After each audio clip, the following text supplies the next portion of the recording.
Hanwoo Park pressed his face against the small window of his escape pod and watched his world end. The human fleet that had carried him across the galaxy was nothing but burning metal and bright explosions now.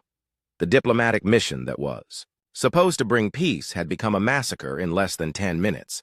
The enemy ships moved like silver dancers around the wreckage.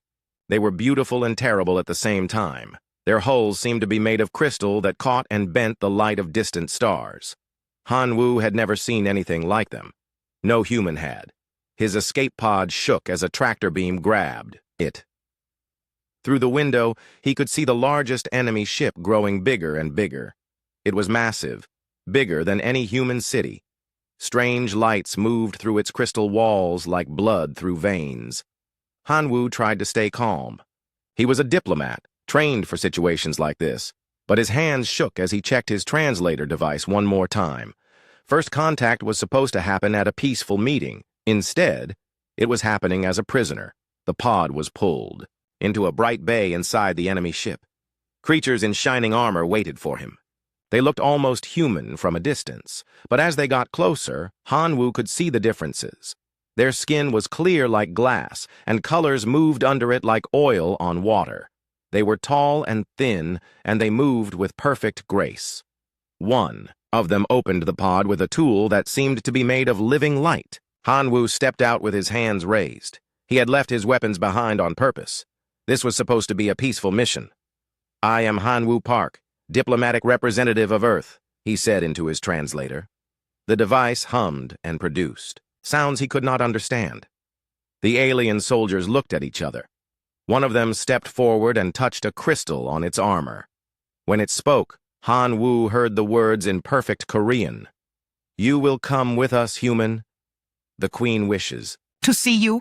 They walked through corridors that seemed to be carved from single pieces of crystal. The walls glowed with soft light, and Hanwoo could see his reflection split into 1,000 pieces. Other aliens moved through the halls, but they all stopped to stare at him. Some of their faces showed curiosity. Others showed something that looked like disgust. The throne room was the most beautiful thing Hanwoo had ever seen. The ceiling stretched up so high he could not see the top. Crystal formations grew from the walls like frozen waterfalls, and in the center, floating on a platform of pure light, sat the Queen. She was unlike anything in Hanwoo's imagination. Her body was tall and graceful like the others, but her skin was different. Instead of clear glass, it looked like living diamond. Patterns of blue and silver moved through her form, and when she breathed, tiny lights sparkled inside her chest. Her face was beautiful in an alien way, with large eyes that seemed to hold the color of deep space. But what surprised Hanwoo most was that she looked tired. Despite all her beauty and power, there was something weary in the way she held herself. "So," the Queen said, and her voice was like music made of ice, "you are the first human I have met. I am Queen Vel-Ara of the Crystari Empire. You may speak." Hanwoo bowed as he had been taught. "Your Majesty, I am Hanwoo Park. I came here seeking peace between our peoples." The Queen's laugh was like breaking glass. "Peace? Your ships carried weapons. Your species builds war machines. You are no different from the others we have conquered." "We brought weapons to protect ourselves," Hanwoo said carefully. "We did not know what to expect, but we came here to talk, not to fight." Talk. The Queen seemed to taste the word. "An interesting concept. Tell me, human, what makes you think you have anything to say that would interest me?" Hanwoo looked around the throne room.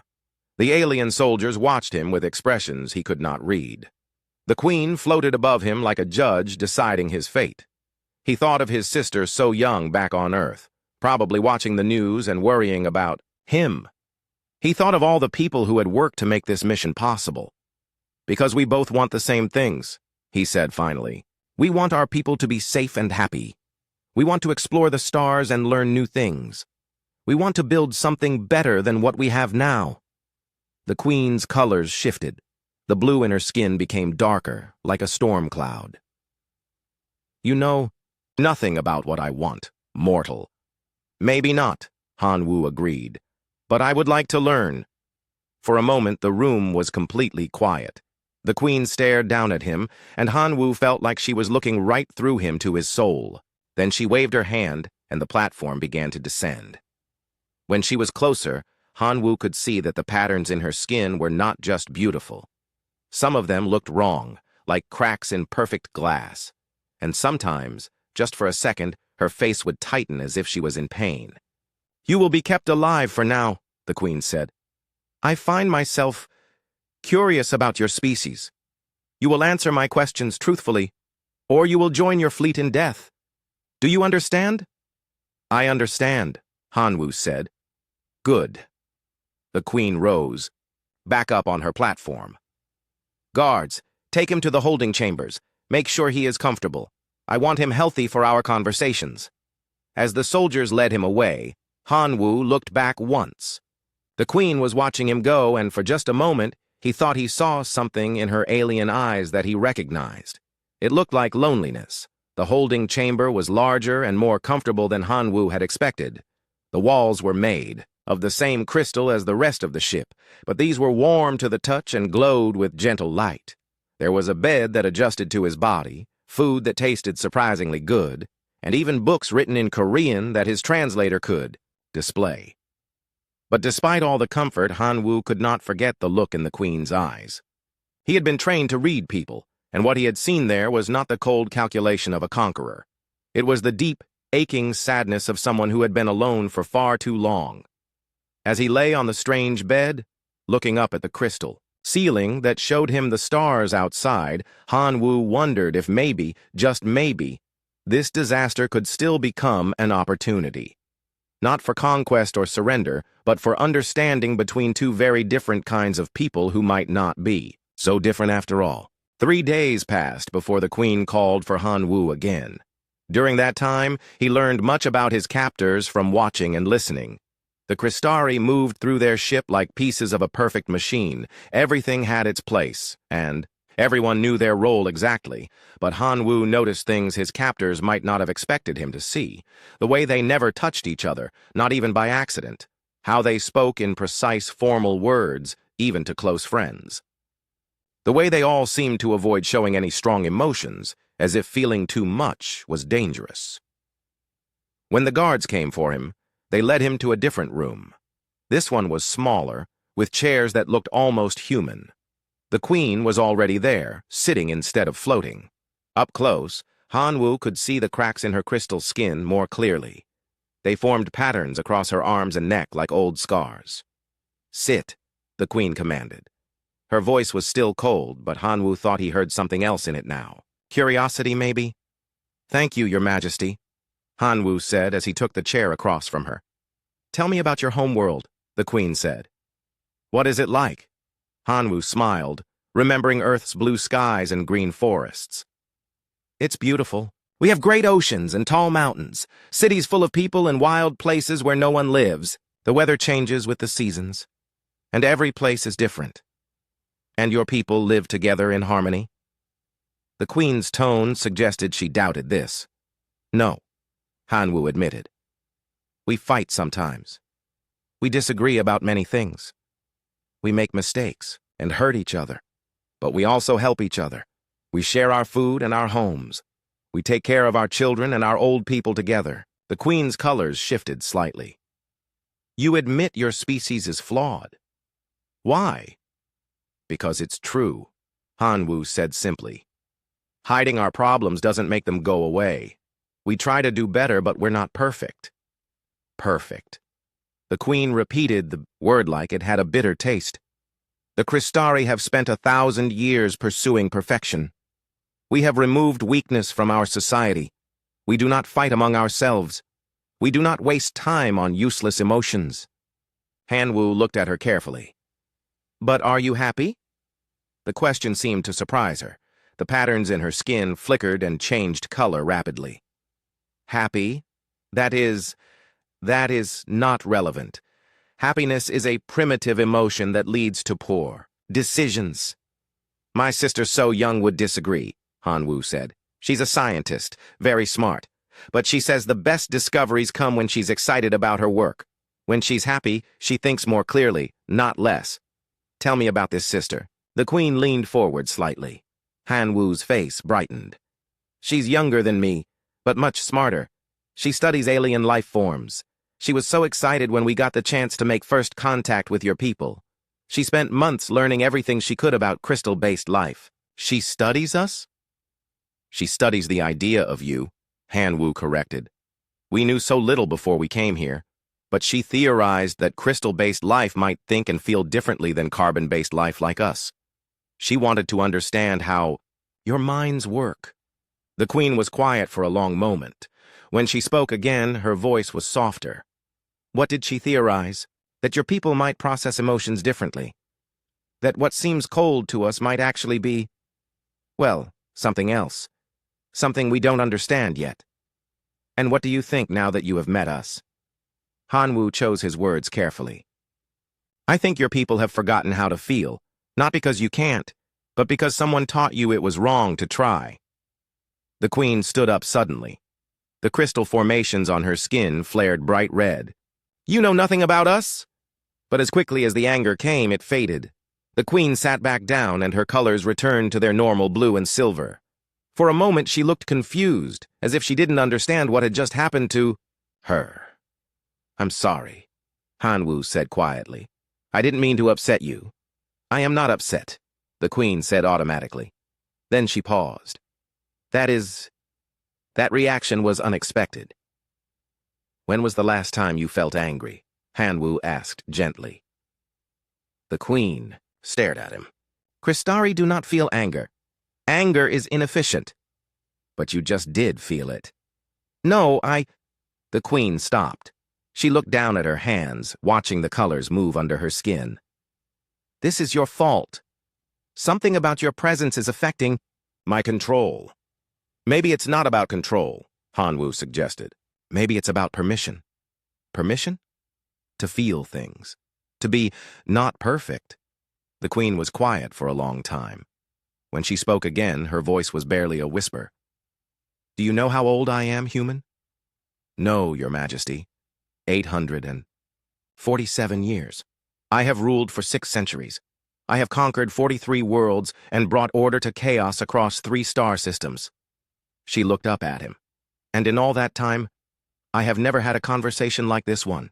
What kind of conversation is this? One where someone asks me what I think instead of simply obeying orders. One where someone... She paused, searching for words. One where someone seems to care about the answer. Han Wu felt something tighten in his chest. Don't your people care about your thoughts? My people care about my commands. They care about my strategic decisions and my rulings. They do not care about me. That sounds lonely. The queen's colors flickered again, this time in a pattern Han Wu hadn't seen before, softer somehow, sadder. Loneliness is another primitive emotion. Is it? Han Wu asked. Or is it just what happens when intelligent beings don't have anyone to truly connect with? Connect. The queen seemed to taste this word too. Your species values connection. More than anything, Han Wu said. It's what makes us strongest. When my father was dying, the whole family came together to care for him. So Young flew halfway around the world just to hold his hand. That connection, that love, it gave him strength to fight longer than the doctors thought possible. And when he died, we grieved together. We shared our sadness and our good memories. It hurt, but it also helped us heal. The queen was quiet again. Then, to Han Wu's surprise, she reached across the table. Her crystal hand stopped just inches from his human one, as if she wanted to touch, but didn't know how. We don't touch, she said quietly. Physical contact between Crystari is rare, formal. It means nothing. Han Wu looked at her hand, so close to his. What would happen if you did touch someone? Really touch them, I mean. I don't know, the queen admitted. It has been centuries since I have tried. Very slowly, Han Wu moved his hand forward until his fingertips just barely touched hers. The queen's entire body lit up like a constellation. Colors raced through her skin in patterns that looked like aurora dancing across a night sky. She pulled her hand back quickly, staring at it in amazement and something like fear. "What was that?" she whispered. "I don't know," Hanwoo said honestly. "But it didn't hurt, did it?" The queen shook her head slowly. "No, it didn't hurt at all." The meetings became daily events. Queen Velara would call for Hanwoo, and they would sit in the small room talking about everything and nothing. She asked him about human customs, about Earth's history, about the way people lived and loved and died. He told her stories that made her crystal skin flicker with colors he was learning to recognize as interest, amusement, and sometimes sadness. In return, she began to tell him about the Crystari, how they had once been different, more like humans, in some ways. How the Great Reformation had changed their society 800 years ago, making them more efficient, but somehow less alive. "We used to create art," she said one day, showing him images on a crystal display. "Music, sculptures, stories, but these were deemed wasteful, resources better spent on expansion and improvement." Hanwoo studied the images. Even in the recordings, he could see the beauty and emotion in the ancient Crystari works. "Do you miss it?" "One cannot miss what one never had," the queen said automatically. Then she paused. "But sometimes, when I look at the old records, I feel something. An emptiness, as if something important was lost."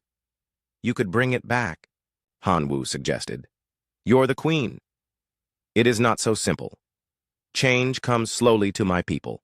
They would not understand. Maybe they would, if you helped them remember what they lost." The queen looked at him with those deep, star-colored eyes. "You have strange ideas about leadership, human. On Earth, do your leaders simply decree change?" "Sometimes. But the best changes happen when people choose them for themselves. When they understand why the change is needed." These conversations were observed, Hanwoo knew. He had seen the small crystal devices that recorded everything. But he had also noticed something else. The guards who stood watch during their meetings had begun to linger longer, as if they were listening to the discussions with interest instead of just duty. One guard in particular, a captain named Minho, had started asking Hanwoo questions during his escort back to the holding chamber. "The queen seems different lately," Minho said one day as they walked through the crystal corridors. "Different how?" Hanwoo asked carefully. "More present. Before, she would give orders and dismiss us quickly. Now she sometimes asks our opinions on things, small things but still." Minho paused. "Is this normal for humans, this change in behavior?" "Growing and changing is very normal for humans," Hanwoo said. "We believe people should keep learning their whole lives. Even leaders? Especially leaders." Minho was quiet for the rest of the walk, but Hanwoo could see him thinking. The real change came 2 weeks later. Hanwoo was in his chamber, reading one of the books his translator had created for him, when alarms began ringing throughout the ship. The crystal walls flashed red, and he could hear the sound of running feet in the corridors outside. Hours passed before anyone came to explain. When they did, it was Minho, looking worried. "There has been an incident," the captain said. "A faction of the High Council has questioned the Queen's recent decisions. They say she has been corrupted by contact with your species." "What kind of questioning?" Hanwoo asked, though he feared he already knew. "They have demanded she submit to a council review. If they find her unfit to rule—" Minho didn't finish the sentence. "What happens to her? Exile. Or worse." Minho looked around nervously. "The Queen has requested to see you. I am not supposed to allow this, but you're going to anyway. She saved my life once, during a battle on Kepler Prime. I owe her my loyalty, not theirs." The throne room was different when Minho brought Hanwoo there. The beautiful crystal formations seemed dimmer, and guards in different uniforms stood at the entrances. These were not the Queen's personal guard, but soldiers sent by the High Council. The Queen floated on her platform, but she looked smaller, somehow. The colors in her skin were muted, and the cracks Hanwoo had noticed before seemed deeper. "Leave us," she commanded the council guards. They hesitated, but her royal authority still held weight. When they were alone except for Minho, who positioned himself by the door, the Queen descended to Hanwoo's level. "They want to remove me from power," she said without ceremony. They say I have become unstable, infected by human weakness. Are you? Hanwoo asked. The queen laughed, but it sounded tired instead of bitter. Perhaps. I find myself questioning things I once thought certain. I wonder if our expansion truly brings order, or if we simply force others to hide their chaos as we have hidden ours. That doesn't sound like weakness to me. That sounds like wisdom. The High Council disagrees. They believe I should either execute you immediately or hand you over to their scientists for study. The Queen's colors flickered with something that looked like fear. I cannot do either. Why not? The Queen was quiet for a long moment. When she spoke, her voice was soft. Because you have shown me something I thought was impossible. You have shown me what it feels like to be understood. She moved closer to him, and Hanwoo could see how the stress was affecting her. The beautiful patterns in her skin were interrupted by jagged lines of red and black. Are you in pain? He asked. Always, she said simply. It is an old wound from an assassination attempt. The crystal cannot heal properly. My healers say nothing can be done. Without thinking, Hanwoo reached out and gently touched one of the red lines on her arm. The Queen gasped as colors exploded across her skin, but she didn't pull away. How does that feel? He asked. Strange. Warm. The pain is less. Human touch can be healing, Hanwoo said softly. Not magic, just connection. Sometimes that's enough. The Queen stared at where his hand touched her arm. I do not understand what is happening to me. These feelings. These changes. I have been the same person for centuries. Now, in a few weeks, you have... I haven't done anything, Hanwoo said. You're just remembering who you were before you forgot how to feel. The council ships will arrive. Tomorrow, the Queen said. They will take me to face judgment, and they will take you to face dissection. Unless what? The Queen looked up at him, and in her alien eyes, Hanwoo saw determination. Unless I choose a different path. There is a neutral station 3 days from here. If we could reach it, we could request sanctuary. From there, perhaps we could find a way to make real contact between our peoples. We? I cannot do this alone. Hanwoo? I do not know how to be anything other than what I have always been. But with you? She paused. With you, I think I could learn. The sound of marching feet echoed from the corridor outside. The Queen's colors shifted to urgent blues and purples. Choose quickly, she said. Will you trust me, even though I am your captor? Will you help me become something more than just a queen? Hanwoo thought of So-young back on Earth, probably still hoping for peace between their peoples.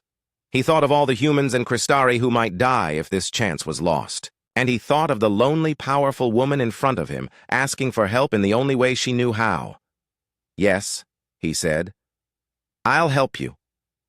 The Queen's entire body blazed with light, brighter than Hanwoo had ever seen. When the light faded, she looked different, more solid somehow, more real. Then we leave tonight, she said. And may the stars forgive us both for what comes next. The escape happened in the deep of ship's night, when most of the crew was in regeneration cycle. Captain Minho had prepared a small courier vessel in a forgotten cargo bay. Only a handful of the Queen's most loyal guards knew of the plan, and they had sworn their lives to secrecy. Queen Valara had never piloted a ship herself before. For 8 centuries, others had taken her where she needed to go. But as they slipped away from the massive dreadnought, she sat at the controls with hands that only shook slightly. The neutral station Concordia is still 2 days away, she told Hanwoo as stars streaked past their window. We will be pursued. Are you afraid? Hanwoo looked at her profile, lit by the soft glow of the control crystals. Yes, he said honestly, but not of dying. I'm afraid we won't have enough time to fix this. Fix what? The fear between our peoples. The misunderstanding. The Queen's colors shifted to something Hanwoo was learning meant thoughtfulness. You still believe peace is possible, even after everything that has happened? Especially after everything that has happened. You and I, we're proof that Crystari and humans can understand each other. they were interrupted by an alarm. Behind them, the massive shape of Prince Zethan's war fleet had appeared. 12 ships, each one larger than their tiny courier vessel. "So it begins," the Queen said quietly. The next few hours were a nightmare of chase and evasion. The Queen's skills as a pilot were better than Han Wu had expected, but they were outnumbered and outgunned. Twice, energy beams passed so close to their ship that Han Wu could feel the heat through the crystal hull. "Why don't they just destroy us?" he asked during a brief moment of calm. "Because Zethan wants me alive," the Queen replied, steering around an asteroid. "He wants to parade me before the Council as proof of how far I have fallen. My death in battle would make me a martyr. My public disgrace will strengthen his claim to the throne. And me? You, he wants to study, to learn how humans corrupted a Crystari mind. He believes if he can understand the process, he can reverse it in others." They reached Concordia Station just as their ship's power began to fail. The station was a marvel of engineering, built by 17 different species working together. It looked like a crystal flower blooming in space, with docking arms that could accommodate any known ship design. But as they approached, Han Wu's heart sank. The station was surrounded by human vessels. Admiral Jiho Yoon had brought the entire 7th Fleet, ready for war. "It seems both our peoples expected trouble," the Queen observed. The docking was tense. Human Marines waited on one side of the airlock, while the station's peacekeepers stood in the middle. As Han Wu and the Queen emerged from their ship, he could see the shock on every human face. No one had expected him to arrive with the enemy Queen as his companion. Admiral Yoon was a tall woman with gray hair and suspicious eyes. She looked at Queen Velara as if she were a bomb that might explode at any moment. "Diplomat Park," she said formally, "we're glad to see you alive. But why have you brought this person with you?" "Because she wants to make peace," Han Wu said simply. "Peace?" Admiral Yoon's voice was cold. "After her fleet destroyed our ships and killed our people?" "I take responsibility for those deaths," Queen Velara said, stepping forward. The humans tensed, but she kept her movements slow and non-threatening. "I came here seeking to understand if peace between our peoples is possible. I believe it is." "Convenient timing," Admiral Yoon said, "just as your own people turn against you." Before the Queen could answer, alarms began ringing throughout the station. Through the massive viewing windows, they could see Prince Zethan's war fleet surrounding Concordia. The ships were beautiful and terrible, like predatory fish made of living crystal. "Attention, Concordia Station," came a voice over the communication system. "This is Prince Zethan of the Crystari Empire. Surrender the traitor Velara and the human contaminator. You have 1 hour to comply, or this station will be destroyed." The station commander, an insectoid alien named Crixtar, scuttled up to their group. "We cannot fight that many ships," he said in accented standard, "but we also cannot surrender beings who have claimed sanctuary." "Then we evacuate," Admiral Yoon said. "Get our people out of here." "No," Queen Velara said firmly. "Running will solve nothing. This ends here." She walked to the communication console and activated it herself. "Zethan, this is Velara. I challenge you to single combat. If you win, I surrender myself and the human. If I win, you withdraw your fleet and allow us to proceed with peace negotiations." The communication channel crackled with harsh laughter. "You are no longer Queen Velara. You have no right to invoke ancient laws." "Then you are afraid to face me." The silence stretched for long moments. Finally, Zethan's voice returned, filled with anger. "Very well. But we do this properly, on neutral ground, with witnesses from both sides. And when I win, the human dies slowly." The arena was set up in one of Concordia's large cargo bays. Representatives from both fleets gathered to witness the combat. Han Wu stood with the human delegation, but his eyes never left Queen Velara as she prepared for battle. Prince Zethan was younger than the Queen, his crystal formations sharp and aggressive. He moved like a warrior, while Velara seemed tired from their long flight. Han Wu could see the worry in Admiral Yoon's eyes. She might not trust the Queen, but she understood that their only chance for peace was standing in that arena. The battle began with words, as was Crystari custom. Each combatant stated their cause before the fighting commenced.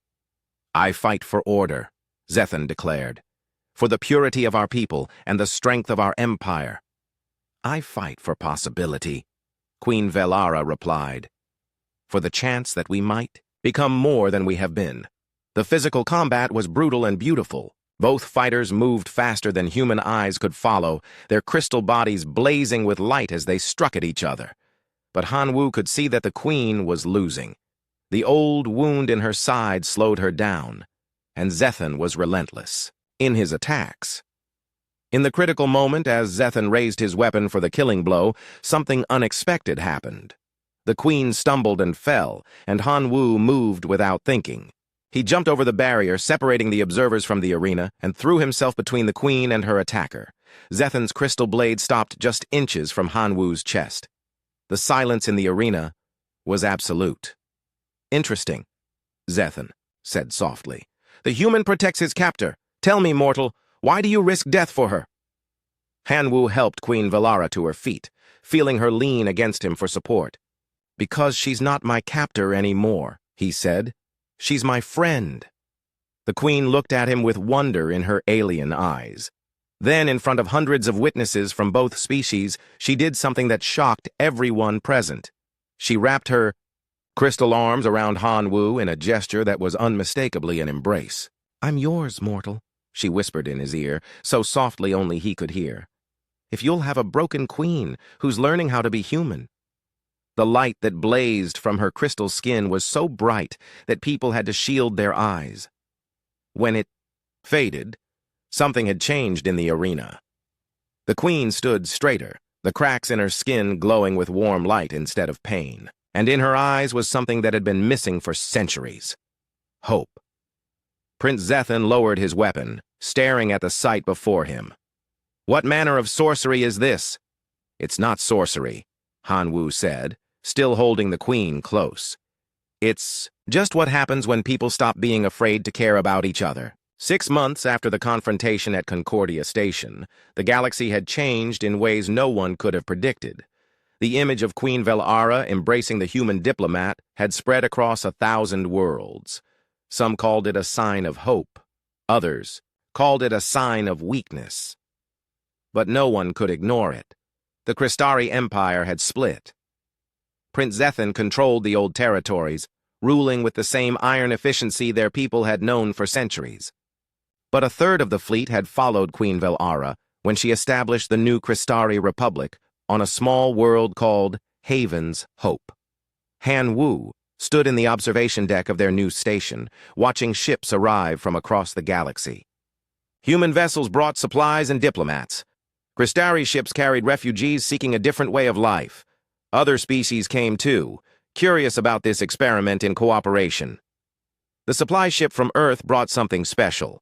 "Queen," Velara said, as she joined him at the window. She no longer wore the formal robes of empire. Instead, she dressed simply, and the crystal formations on her skin glowed with warm, steady light. "What? Your sister?" Hanwu spun around in surprise. Through the station's corridors came So Young Park, older and more serious than when he had left Earth, but with the same bright curiosity in her eyes. Behind her walked Admiral Yoon and a small group of Earth's top scientists. The reunion was emotional. So Young threw her arms around her brother, and he lifted her off her feet in a hug that made several Crystari observers flicker with colors Hanwu had learned meant amusement. "You look good," So Young said, studying his face. "Different, but good. More settled, maybe." "I found my purpose," Hanwu said simply. So Young turned to Queen Velara, who had hung back to let the siblings reunite. "And you're the famous alien queen everyone's talking about." "Former queen," Velara corrected with what Hanwu recognized as